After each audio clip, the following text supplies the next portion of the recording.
চট্টগ্রামে আগে যেমন জানাচ্ছিলাম যে আওয়ামী লীগ নেতা এবং শিক্ষামন্ত্রীর বাসায় হামলা হয়েছে, পরে চট্টগ্রাম বিএনপি নেতা আমির খসরু মাহমুদ চৌধুরী ও শাহাদাত হোসেনের বাসাতেও হামলা হয়েছে। এই নিয়ে আরও জানবো। চট্টগ্রাম থেকে সরাসরি আমার সাথে যোগ দিচ্ছেন সহকর্মী আহসান রিটন। আহসান রিটন, পাল্টাপাল্টি হামলার ঘটনা ঘটেছে কিনা বিস্তারিত জানাবেন। দুই দলের তিনজন বড় নেতার বাসায় হামলা হলো, কি পরিস্থিতি এখন? প্রিয় নাম্বার সেট করে বিকাশে সেন্ড মানি করুন ফ্রি।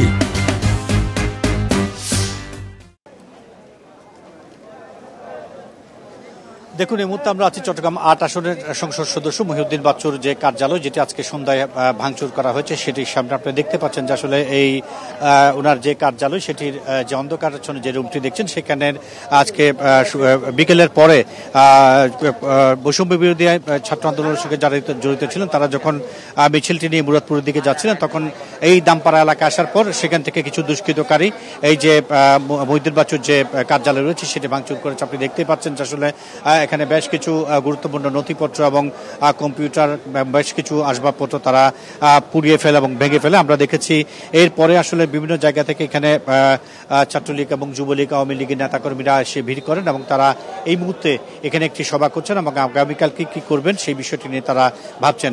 এবং এই ঘটনার পর তারা চলে যায়, সেই দুষ্কৃতকারীরা আবার চলে যায় চট্টগ্রামের ১৬০০ যে চশমা হিল রয়েছে, সেই চশমা হিলে শিক্ষামন্ত্রী মহিবুল হাসান চৌধুরী নফেলের বাসভবনে, সেখানে গিয়েও তারা বেশ কয়েকটি গাড়ি ভাঙচুর করে এবং তারা বেশ চেষ্টা করেছিল যে ভেতরে গিয়ে ভাঙচুর করার জন্য, কিন্তু সেটি তারা সফল হয়নি।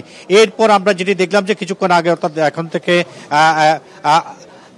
এখন থেকে আধ ঘন্টা কিংবা তারও কিছু সময় আগে এখানে চট্টগ্রামের যে মেহেদীবাগ এলাকা রয়েছে, এখানে বিএনপির স্থায়ী কমিটির সদস্য আমির খসরু মাহমুদের যে বাসভবন রয়েছে সেখানে তারা প্রবেশ করে এবং বেশ কয়েকটি গাড়ি জ্বালিয়ে দেয়। তারপর একই ধারাবাহিকতায় তারা এটি ধারণা করা হচ্ছে এটি আসলে পাল্টাপাল্টি কেউ করতে পারে।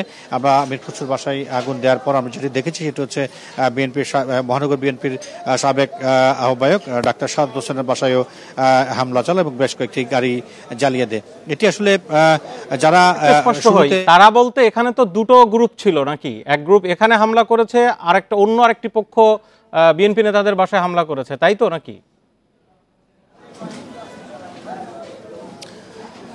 দেখুন, শুরুতে যারা এখানে হামলা করেছিলেন মহিউদ্দিন বাচ্চুর কার্যালয়ে, তারা যেটি এখানে যারা অবস্থান করছিলেন তারা বলছেন যে মাগরিবের সময় কিছুটা এই কার্যালয় ফাঁকা ছিল, তখন আসলে এখানে হামলা করে এবং পরবর্তীতে তারা চশমা হিল চলে যায়। এরপরে কারা আসলে বিএনপি নেতাদের বাসা ভাঙচুর করেছে সেটি আসলে কেউ নিশ্চিত করে বলতে পারছে না, তবে ধারণা করা হচ্ছে এই ঘটনা, এখানে যে ভাঙচুর হয়েছে সেটির রেশেই হয়তো কেউ এটি করে থাকতে পারে।